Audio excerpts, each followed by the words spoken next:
Hi friends, आज शुरू करते हैं आई हेट यू का रीमेक का पार्ट 6।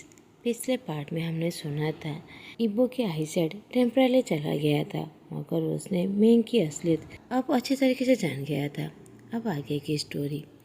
जब मेंग जहान को धमकी देते हुए वहाँ से जाने लगता है तो जहान कहता है, मैं तुम्हें छोटी सी एडवाइस दूंगा, तुम चाहे जिसके साथ जो भी करो, यहाँ तक अपने बॉयफ्रेंड के साथ, मुझे कोई भी प्रॉब्लम नहीं है, मगर मेरे सामने दोबारा मत आना, नहीं तो मैं तुम्हारे अंकल को मार डालूँगा, क्योंकि मुझे पता है वो तुम्हारी ओनली रिलेटिव है, मगर मुझे इस सब की कोई भी परवाह नहीं है। ये मेरी तरफ से बस छोटी सी वार्निंग है, अब तुम जा सकते हो। मेंग मुस्कुराने लगता है। वो जहान की बातों पर बिल्कुल भी डर नहीं रहा था। वो जहान के और करीब जाते हुए कहता है, शाहजहान, मैं तुमसे बिल्कुल भी नहीं डरता। तुम्हें क्या लगता है तुम्हारी ये खाली बातों से मैं डर जाऊंगा? ये सब तुम्हारे सपनों में।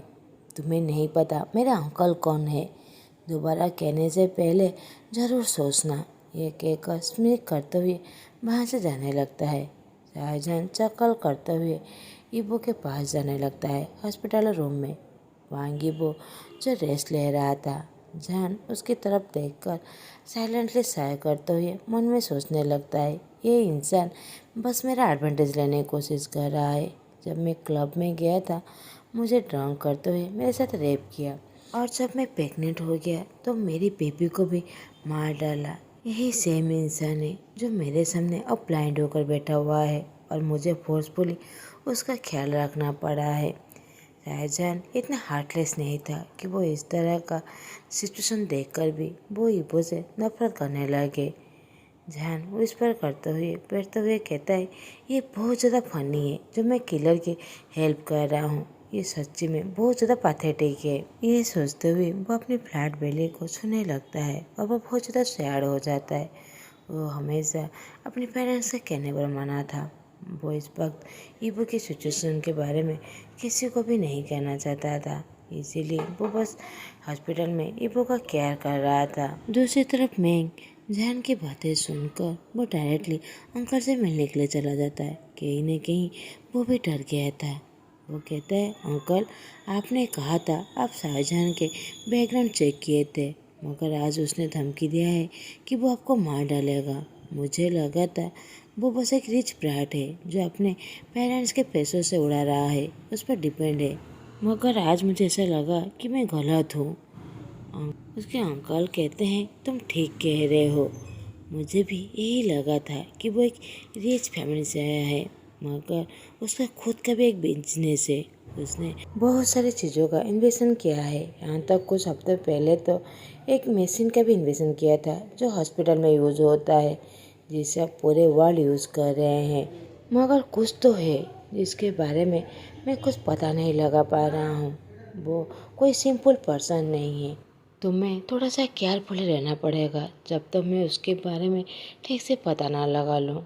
मैं अपने अंकल की बातें सुनकर पूरी तरह सरप्राइज हो जाता है। वो अपने अंकल को अच्छी तरीके से जानता था। उसके अंकल एक माफिया है जो सभी उसे डरते हैं, जिसके बारे में भी उसने कभी इन्फॉर्मेशन निकालने के लिए कहा है। वो कुछ ही पल में उसके अंकल उसके बारे में बता देते थे, मगर ये पहली बार था कि वो शाहजहान के बारे में कुछ भी पता नहीं लगा पा रहे थे। वो शाहजहान जिसके वजह से उसका बॉयफ्रेंड उसे ब्रेकअप करने के लिए कह रहा है, जो उसके साथ रहना नहीं चाहता, जिससे मेंग बहुत ज़्यादा नफरत करता है। उसके अंकल कहते हैं, यंग मेंग, बहुत ज़्यादा केयरफुली रहना, कहीं हमारा इतने सालों का बिजनेस कहीं वो डिस्ट्रॉय ना कर दे, बस इसलिए कि तुम हमारे दुश्मन से प्यार करते हो। मेंग अपने अंकल की बातें सुनकर अपनी मुट्ठी टाइट करने लगता है और मन में सोचने लगता है, अगर शाहजहान नहीं होता तो उसका बॉयफ्रेंड वांगीबो अब उसके पास होता, वो दोनों की शादी भी हो चुका होता। मेंग कहता है, अंकल, मैं समझ रहा हूँ, मगर वांगीबो अब हॉस्पिटल में है, अब वो कोई काम पे नहीं जा पा रहा है। इस कंडीशन में उसे ठीक होने में भी बहुत ज़्यादा वक्त लगेगा। अंकल, इस वक्त हमें एक्शन लेना चाहिए, जो हमें बिलोंग करता है उसे छीन लेना चाहिए। और मन में सोचने लगता है अगर वांग इक्बो के पास कुछ भी नहीं होगा तो फिर शाहजहान उसे छोड़कर चला जाएगा।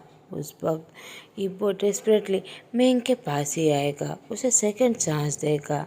उस वक्त मेंग उसे बताएगा कि पूरे दिल से वही बस उसे प्यार करता है, उसके अलावा इस दुनिया में उसे कोई भी प्यार नहीं करता। उसके अंकल कहते हैं, मैं देख सकता हूँ मेरा नेफ्यू अब मुझसे बहुत कुछ सीख गया है। मैं ऑलरेडी सब कुछ प्रिपरेशन कर चुका हूँ। मैं वांग के सारे शेयर होल्डर को अपनी साइड कर चुका हूँ। मैं जब एक्शन लूँगा तो मैं तुम्हें बता दूँगा। मैं मुस्कुराते हुए वहाँ से जाने लगता है और बस मन में सोचने लगता है कि शाहजहान की खुशियाँ किस तरह डिस्ट्रॉय कर हो जाएगा। वांग इक्बो बस मेरा है, जो मुझे छीनने की कोशिश करेगा उसका पे तो उसे करना ही पड़ेगा। उसी तरह कुछ दिन बीत जाते हैं। एक दिन इक्बो को जहान मेडिसिन देते हुए कहता है, अपना मुंह खोलो, ये लो तुम्हारा आफ्टरनून का मेडिसिन है। डॉक्टर ने परमिशन दे दिया है कि 3 दिन बाद तुम घर जा सकते हो। अब इक्बो रियली में शाहजहान को डिफरेंटली देखने लगता है। कुछ दिनों से जो शाहजहान उसका ख्याल रख रहा था, जिसके वजह से इक्बो शाहजहान से प्यार करने लगा था। वो पहला इंसान था जिसे उसने किस किया था, उसे प्यार किया था। वो फोर्सफुली ज़रूर शादी किया था, मगर शाहजहान जिस तरह उसे ट्रीट कर रहा है, वो कोई फोर्सफुली इक्बो का ख्याल नहीं रख रहा है। वो सभी पूरे दिल से कर रहा था और फिर डॉक्टर को ऑनेस्टली एडमिट कर रहा था कि वांग इक्बो उसका हस्बैंड है, जिसे देखकर इक्बो का दिल पिघल जाता है। अब इक्बो के लिए शाहजहान कोई एंजल से भी कम नहीं था, जिससे वो पहली बार मिला था। अब इक्बो जहान के फेस को टच करने लगता है। जहान ये देखकर जहान पूरी तरह शॉक हो जाता है। वो कन्फ्यूजन से अपनी आंखें को ब्लिंक करने लगता है। जहान इक्बो का हाथ जैसे ही दूर करने की कोशिश करता है, इक्बो जहान के हाथ को रोक लेता है। इक्बो के ऐसी बिहेवियर से जहान तो बहुत ज़्यादा नर्वस हो जाता है। जहान चिल्लाते हुए कहता है, वांग इक्बो तुम्हें क्या करने की कोशिश कर रहे हो, मुझे जाने दो, इस तरह से छूना बंद करो। ये कहकर वो इक्बो के हाथ को दूर कर देता है। इक्बो फिर से जहान को पकड़ लेता है, वो उसे बिल्कुल भी नहीं छोड़ता। अब शाहजहान अब हॉस्पिटल में बेड में लेटा हुआ था। जहान तो बहुत ज़्यादा गुस्सा था, जिसकी वजह से वो पानी लेकर इक्बो के ऊपर फेंक देता है। इक्बो उस बात पर कोई भी माइंड नहीं करता। इक्बो कहता है, मूव करना बंद करो, मैं तुम्हें देख नहीं पा रहा हूँ, मैं बस तुम्हें होल्ड करना चाहता हूँ। मैं तुम्हारे साथ इनअप्रोप्रिएट कुछ भी नहीं करूँगा, तुम बस मेरे साथ रुको। जहान तो बहुत ज़्यादा गुस्सा हो गया था। वो अपने दांतों को ग्रेट करने लगता है। ब्लाइंड इक्बो किस तरह उसके साथ ट्रिक करने की कोशिश कर रहा है। जहान चिल्लाते हुए कहता है, मुझे जाने दो, अगर इस पोजीशन में लोग देखेंगे तो हमारे बारे में क्या सोचेंगे, सब मिसअंडरस्टैंडिंग करेंगे।